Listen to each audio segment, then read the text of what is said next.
Hello everybody and welcome back to the channel and welcome back to Sniper Elite. In this video we're going to be talking about the best features added to each Sniper Elite game, and then we'll rank them from worst to best at the end of the video. But before we get into this, I want to apologise for not getting this video out sooner. I wanted to do a video analysing all the main characters from the series, thanks to a recommendation from a viewer, so I spent a load of time across the 3 modern Sniper Elite games recording footage from cutscenes and gameplay, but when I got to script writing I had nothing.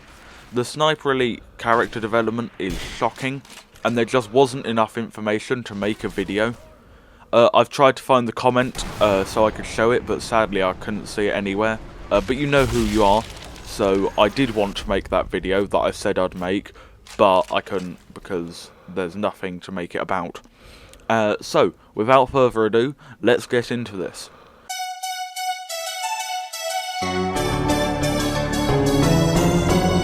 Before we get started on Sniper Elite 2, I would like to say that I have never played the original Sniper Elite, because there isn't really a platform I can play it on, and there definitely isn't a platform I can record it on. So, as someone who hasn't played Sniper Elite 1, I can safely say the best thing they added in Sniper Elite 2 was sniper rifles. No, I'm joking. It was Assassinate the Führer DLC.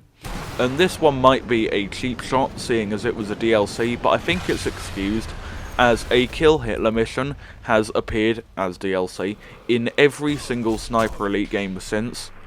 Sniper Elite V2's Assassinate the Führer takes place in a rundown old train station near Berlin. Compared to other Kill Hitler missions, it is quite boring, as your only way of killing the monotesticle megalomaniac is by sniping him, as an invisible wall stops you from exiting the sniper's nest after Hitler arrives.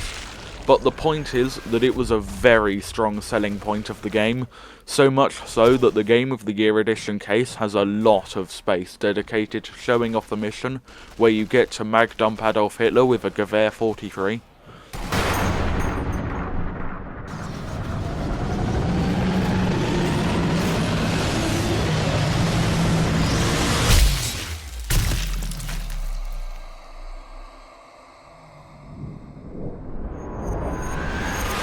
Now we move on to Sniper Elite 3. The first thing I want to talk about is the weapon wheel.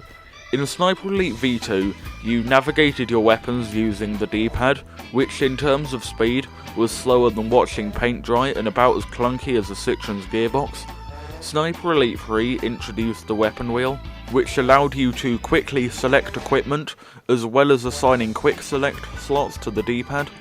The weapon wheel was much better than the previous system, and I think it is one of the most important influences on the series that this game introduced. As a side note, I couldn't quite find what game introduced the weapon wheel.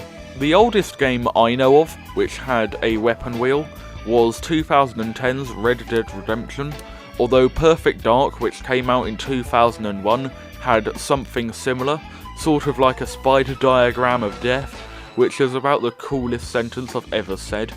From a cursory search of Google, I couldn't find the origin of the weapon wheel, so if you know of a game that came out before Red Dead Redemption, or better yet before Perfect Dark, which had a proper weapon wheel, and nothing in your inventory, no spider diagrams like Perfect Dark, comment down below and we will find the source of the weapon wheel. Another excellent feature added to the series by Sniper Elite 3 was Authentic difficulty. In Sniper Elite V2, Sniper Elite difficulty was equivalent to today's Authentic difficulty, which meant that there really wasn't a difficulty that had the aim assist marker, whilst still having wind and challenging enemies. This was an issue, as I like a challenge, but prefer my challenge to be challenging thanks to the intelligence and deadliness of the enemy I'm fighting, rather than limiting other aspects such as weapon upgrades and skill tree. Which is just a fancy way of saying that I'm a big girl's blouse who can't properly play the game that single-handedly gave me 700 subscribers, but we'll gloss over that. The arrival of Authentic difficulty meant that there was finally a difficulty that provided a challenge to players who wanted a more arcade-style experience, like myself, and also hardcore players who wanted a properly realistic mode to play on.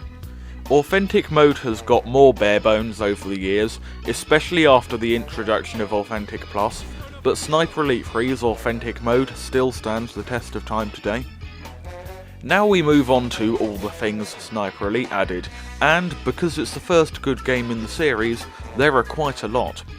The first one I wanted to talk about is how the game made stealth more viable.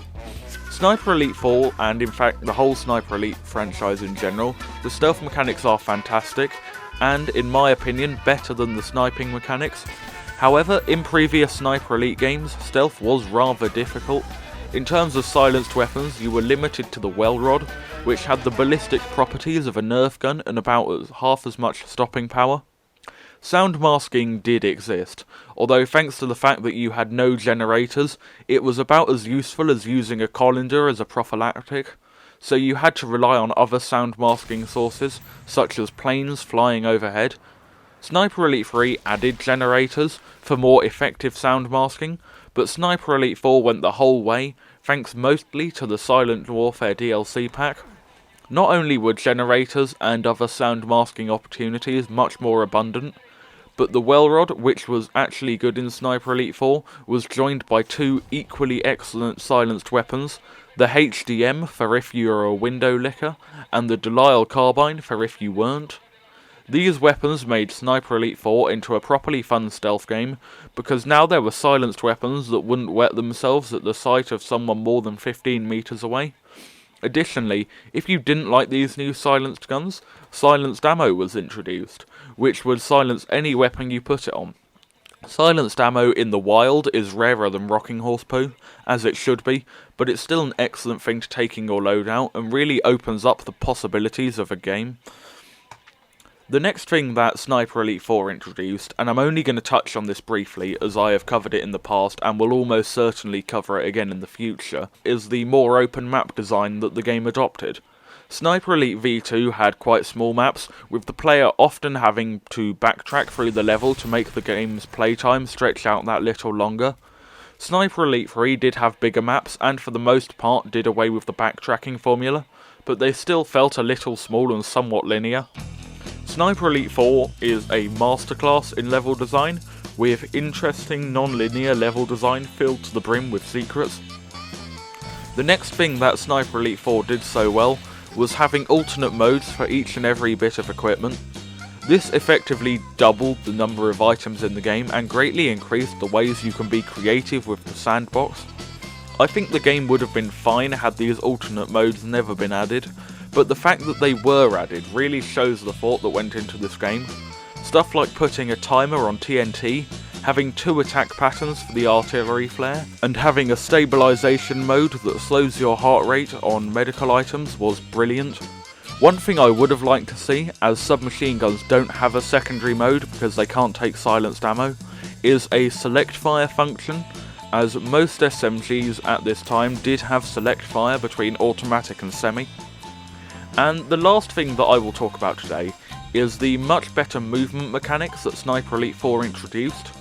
These mechanics ended up really benefiting the game, with tons of different ways to move about, helped by minor changes such as the ability to perform melee kills whilst hanging from ledges, and the ability to sprint whilst crouching, which is something that should appear in every game no matter what.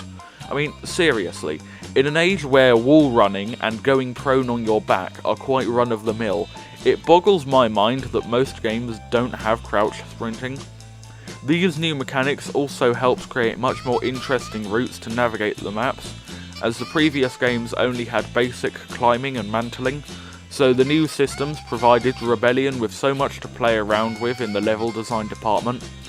I will say though, that like satchel charges, I feel that the movement mechanics that Sniper Elite 4 added were only really used to their full potential in San Celini, and then they were slowly forgotten about, although having said that, Target Führer is quite good at utilising the movement mechanics that the game provides, but we'll gloss over that. So that's it for this video. For my question today, what do you think that each Sniper Elite game added that benefited the series, and why? Thanks for watching, and I'll see you later. Thank you everyone for watching the video. Remember to like, subscribe and comment. It costs you nothing and it's a great way to help out the channel. Stay safe and goodbye.